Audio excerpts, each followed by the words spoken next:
What's up, world? Welcome back to Charge the Game podcast. I'll be your host here, Chuck, and I'm back with another episode about Skip Bayless, man. But before I continue to talk about that, I want to ask you guys, hit that subscribe button, man, and hit that notification bell so you guys can continue to get the latest when I drop my sports media takes. Now, we're going to get into Skip Bayless, man, and Undisputed, as I'm sure you guys who love sports as much as I do, I can't help but watch Undisputed, and it's not that I don't like Skip Bayless.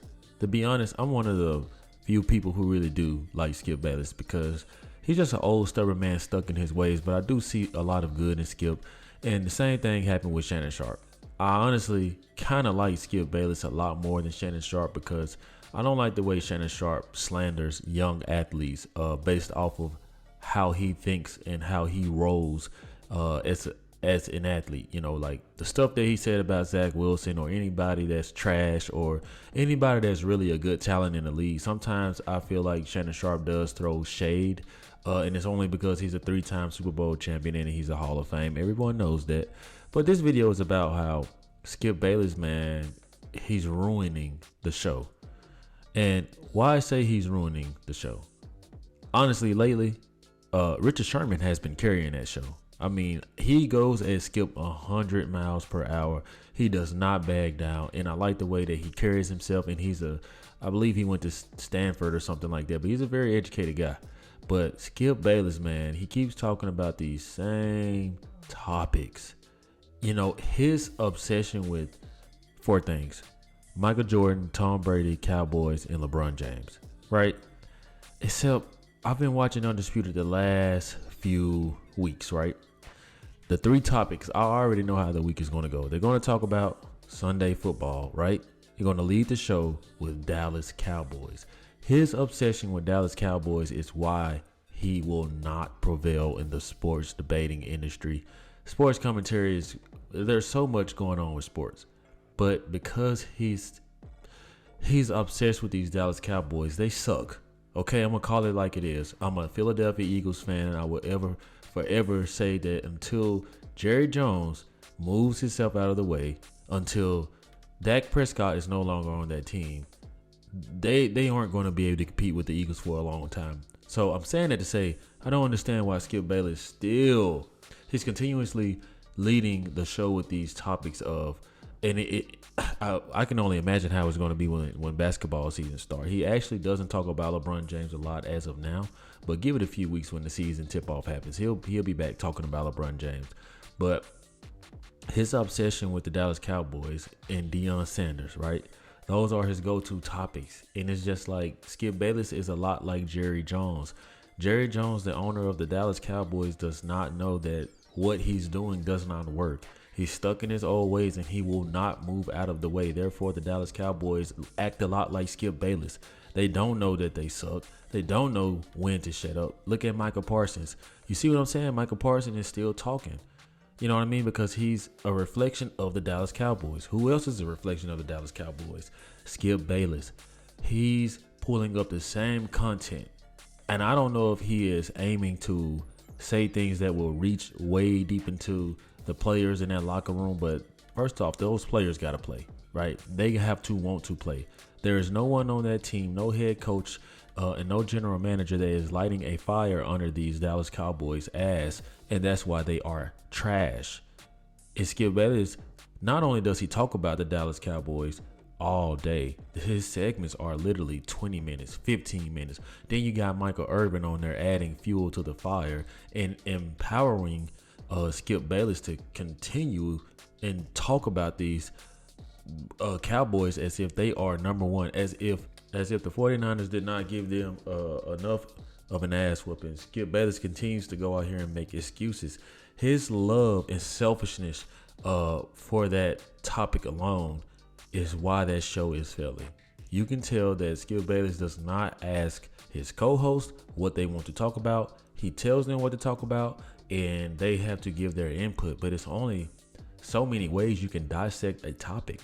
And Skip Bayless is known to constantly, it's like, okay, what can we talk about the Cowboys? Maybe he looks at his analytics and says that when he talks about the Cowboys that, that he gets good ratings. But I would challenge Skip Bayless, man. Talk about multiple things in sports.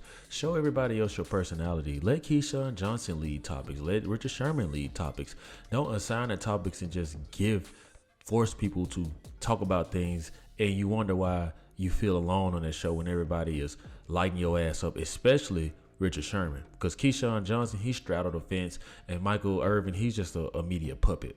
Michael Irvin is afraid to give a true take on the Dallas Cowboys because I don't know if he's ran through his money or what, and he's afraid that maybe he won't get invited into the press box anymore. But you could tell he straddles the fence, knowing damn well that a lot of what Skip Bayless calls out is the truth. But Michael Irvin won't dare say that because why? He was drafted by the Dallas Cowboys. He is loyal to them.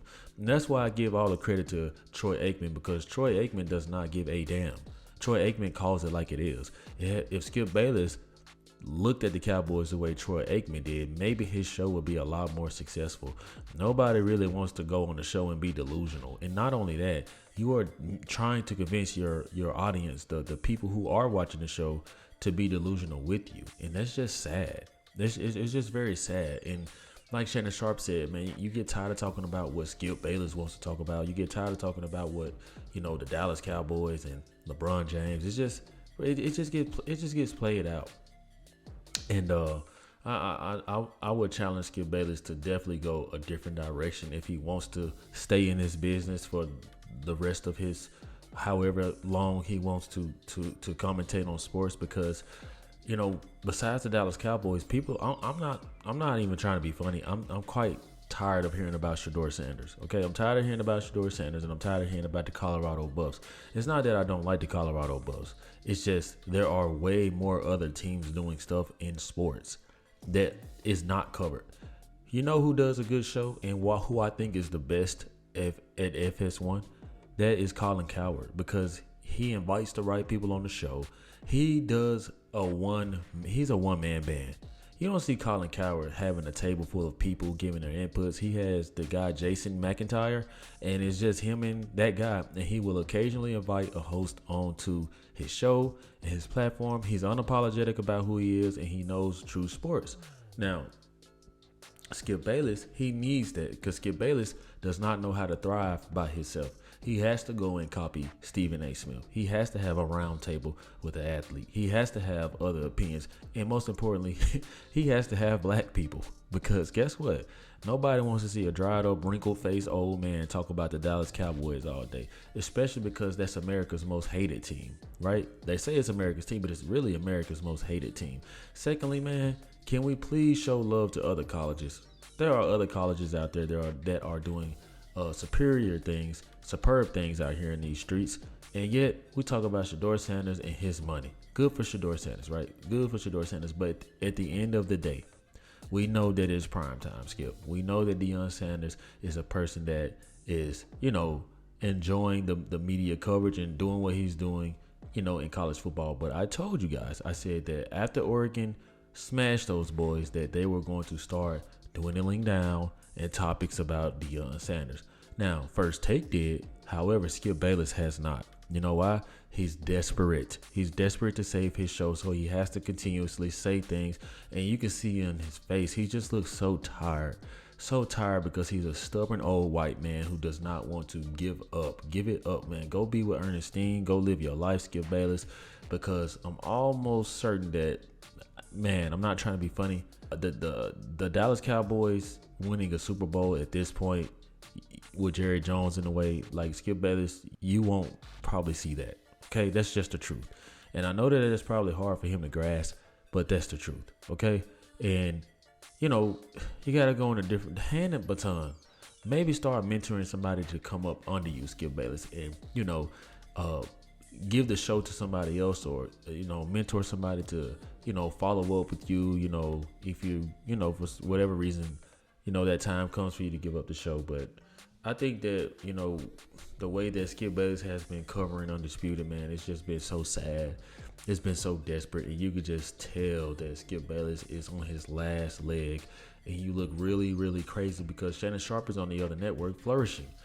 And I'll be honest, Shannon Sharp doesn't really fit that show to me. I feels like I don't know. I have mixed feelings about Shannon Sharp being on First Take. I feel like it's too much like barbershop talk, and when he's on, and that's just my opinion. I've always felt that way.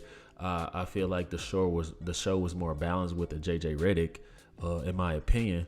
Colin Cowherd always talks about how his wife tells him one thing: stay relevant, and he's grasped the fact of having youthful people around him to keep up. Skip Bayless needs youth on his show. He's around a bunch of old heads. Probably the youngest person is Richard Sherman, and that's why Richard Sherman goes at him and laughs at him so much. But I think that Skip Bayless needs a twist on his show. He needs new topics, and there are more than one thing going on in sports besides the Dallas Cowboys, and he goes out his way because he's thinking like a typical Dallas Cowboy fans, where they think with their heart, they don't use their head. He's so passionate about his Cowboys winning that he thinks that by talking about them, they will somehow cipher that fucking energy and go onto the field and play for Skip Bayless. No, the team is who they are. They are spoiled. They aren't challenged. They need Jimmy Johnson, the head coach like Jimmy Johnson, because they don't take Michael McCarthy serious. Why don't they take Michael McCarthy serious? Because they can go upstairs and talk to Jerry Jones and skip right over him. There is no proper chain of command where you got a quarterback and a coach like Russell Wilson and Sean Payton. You guys see how Sean Payton came in and stripped Russell Wilson of his manhood. He took his room, he took the parking spots, he took the entourage. He said, can't none of your people come in this building but you. And that's why Russell Wilson is pouting, because he's a spoiled brat. That's why Russell Wilson's game has fallen off, because he became more of a diva than a quarterback. And until Dallas gets that type of camaraderie and that type of atmosphere, they'll never beat them Dirty Birds, baby. His ratings are plummeting because nobody wants to talk about that shit. We want to talk about winners. And when he does talk about winners, he throws shot at them. He's throwing shot at the 49ers. The 49ers blew a hole in that ass, and he still won't give it to the 49ers. That's what Cowboy fans do. I don't know if it's something. I don't know. Like, I just don't get it. Like, I've yet to meet one Cowboy fan that just comes to me and just like, you know what? We suck. When the Eagles suck, I was like, hey, y'all got it. Y'all better than us. No problem. Had no problem saying that. You know what I'm saying? I'm not going to be delusional. And just like I called it, I said that Michael Parsons is overrated. Not only is he overrated, he's overhyped. He is small. And he is not a man yet. He is not a man that's going to go out there and smash somebody who has 2 car seats in the back seat and they got to provide for their family. That type of hunger will not let Michael Parsons be great. They need to switch his position. He needs to be a linebacker. He is too small to be a DE. Those guys are more 300 pounds, 285 to 300 pounds, playing that one position. You don't just get to the NFL and switch your damn position and think you about to make a difference. All you did was put a star on the side of your helmet and embrace all of the fame and fortune that comes with being a Dallas Cowboy. And that's exactly why Skip Bayless is going to be a very miserable man. So that's all I got on this topic. I want you guys to chime in on this. Drop some comments in the comment section and let me know how you guys feel about this. Hit that subscribe button and also hit that notification bell so you guys can continue to get the latest when I drop my sports media takes. Let me know how you charge the game. Peace.